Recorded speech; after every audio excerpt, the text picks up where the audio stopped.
हम सभी लोग यहाँ कुंभ में क्यों आए हैं, हमारा आपका लक्ष्य क्या है। हमारा आपका सच्चा लक्ष्य है कि आत्मचिंतन करें।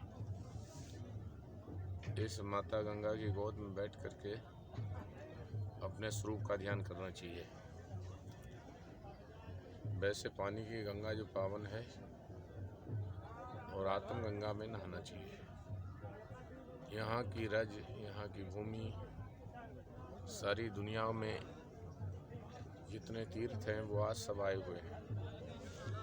इस पावन तीर्थ में अपनी अपनी श्रद्धा और भक्ति के सहित आत्मज्ञान में विभोर होते हुए सभी को संत मत का ज्ञान सुनना चाहिए। संत मत आत्मज्ञान की ओर से ऊपर ले जाता है।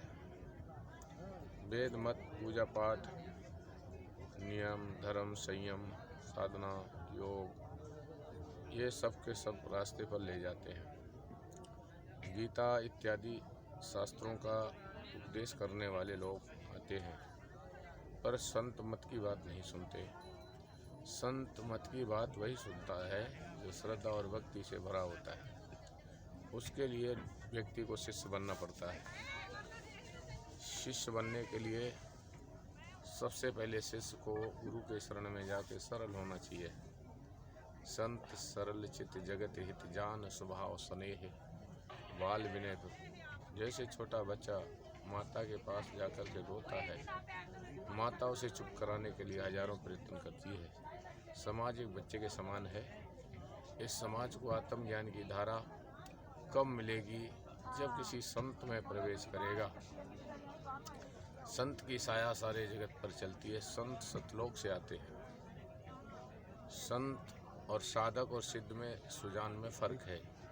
रामायण की बाल कांड में चर्चा शुरू होती है। साधक सिद्ध सुजान कुतुक देखें सैलवन भूतल भूरी निधान। वास्तव में साधक हैं, सिद्ध हैं, सुजान हैं, ये सब संत के नीचे आते हैं। संत मता सबसे बड़ा ये निश्चय कर जान। वेदांती और सूफी दोनों नीचे मान। ये सब के सब आत्मज्ञान की धारा में नहा करके ही मुक्त पाते हैं। मोक्ष किसी वस्तु का नाम नहीं है। जब इंसान अपने अंतर्मुख हो जाता है तो उसे अंदर की ज्ञान धारा में जब ऊपर से अपने दिव्य परमाणु उसको चारों ओर से निहाल करते हैं। होय निहाल सुंदर लखे सुने की गरीनाथ सुरत भई विस्माद। सुरती ऐसे समा जाती है जैसे समंदर में सरिता समा जाती है। ऐसे ही हमारे ख्यालात, हमारी भाग दौड़, बाहरी विकार सब के सब छोड़ करके चले जाते हैं। जैसे सूर्य निकलने से पत्तों से ओस झड़ जाती है, ऐसे इंसान के पाप सभी झड़ करके निर्माण पद पाता है। कहते संत सभा 14 अमराई। संत सभा रूपी पावन ये आम का बगीचा है। श्रद्धा ऋतु है, बसंत समुदायी, ये बसंत चल रही है।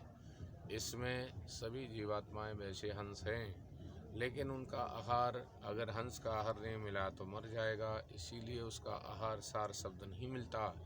इसीलिए वो अपने अंश वंश को ना पा करके मन के साथ बहुरंगी होकर के घूमती हैं। मन के साथ सूरत कुचाल हो जाती है। जैसे राजा की बेटी एक ब्राह्मण की बेटी हो और ब्राह्मण से वो कहीं किसी कलवार के साथ शादी उसकी हो जाए तो उसे बनना था राजरानी। अब उसे बनना था एक संत के पास जाकर के, या ब्राह्मण थी लेकिन वो मदरा उतारने के वाले के घर में जाकर के उसका विवाह कर दिया तो मदबिन रहा न जाए। उसे मदरा के बगैर रहा भी नहीं जाता। ब्राह्मण की बेटियां मांस शराब नहीं खाती पीती, लेकिन संगत परी कलार की तो मदबिन रहा न जाए। जब उतारने वाले के घर में ही उनका विवाह कर दिया तो बताइए क्या करें। फिर तो मदरा पी करके मदोस रहती हैं। ऐसे सूरज शब्द पीती थी जिससे अमर लोक को आती जाती थी। अब मन के साथ विषय रस पीती है।